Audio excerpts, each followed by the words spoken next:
So anytime I've wanted to make a big change in my life, like starting something new or being more fully creatively expressed, I've learned that what actually makes this change stick is not another optimization to something in my outer world. In fact, the secret sauce has been upgrading my internal identity in my inner world. So, today I'm going to show you a really fun collage creative practice that I use to help this identity upgrade in a way that doesn't feel like work, that feels like fun, where you can use your hands, get into the making process, and get into that embodiment of who you are becoming through creation. Let's begin. All right, so step number one is identifying a resonant intention at the heart of it.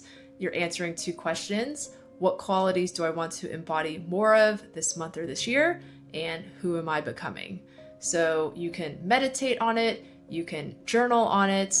The other method I really love is looking through Carol Pearson's 12 archetypes from her book, Awakening the Heroes Within. Those include archetypes like the creator, the magician, the ruler, and no matter what method you're using to help you identify your intention, the most important thing is that you feel a strong sense of resonance and aliveness to the word or phrase that you're choosing.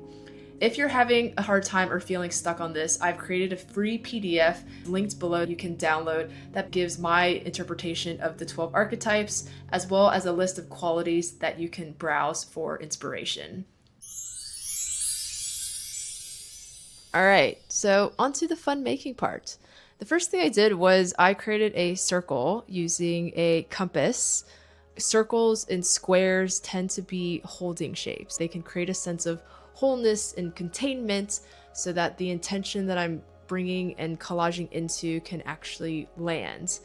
And then I spent 10 minutes journaling on what this becoming archetype actually means to me. So for me, the resonant intention that I've set for myself this year is being the devoted creator.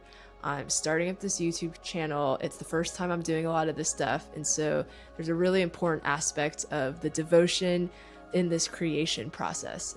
And when I was journaling, I thought of this metaphor of laying brick by brick, as they do when you're building a house, as the energy that I wanted to lean into more of as the devoted creator. So this brick by brick mantra was super clutch in my own making process, as you'll see.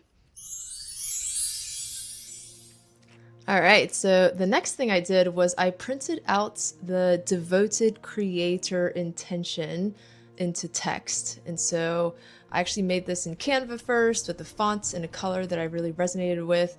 Alternatively, you could always hand write it out with different color markers or fonts that resonate with you. I then tore out pages from a few magazines, and I was specifically anchored on this brick by brick intention. So I was looking for big chunks of solid colors or textures that really resonated with me. And then after I got to work in actually cutting out the bricks in all different shapes and sizes.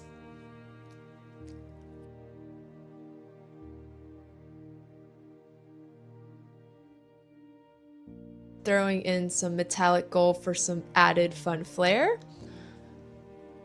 And then finally, getting to the fun process of actually laying the bricks down. So one at a time, just intuitively picking colors and cutting out shapes with no rhyme or reason, and then gluing them from the bottom of the mandala up. Really just trusting in the process. I used to make mandalas where I would really scrutinize and put everything down and make it look a certain way before gluing it down. And now I just find it a lot more fun and freeing to just commit.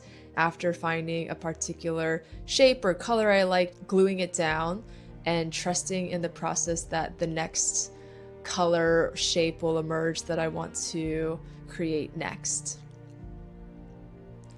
And finally, adding the printed out devoted creator text into the middle of my mandala to tie it all together. Overall, I really loved how this turned out. It felt really fun and freeing to have an anchor mantra on laying brick by brick to represent the devoted creator archetype and embodiment that I was wanting. Being able to really absorb that energy for myself in everything I was cutting and gluing down.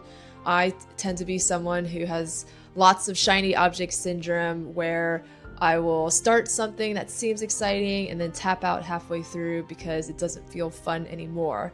So I found this anchor of this brick by brick mentality to be really soothing, to help slow me down, to trust in the process and not tap out too soon in devotion to my bigger theme around being a devoted creator. And now, my favorite part, now that I have finished this, is putting it on my pinboard next to my desk so I can see it every day and absorb its medicine. It's nice to be reminded of this bigger, deeper why of who I'm becoming and who I'm stepping into.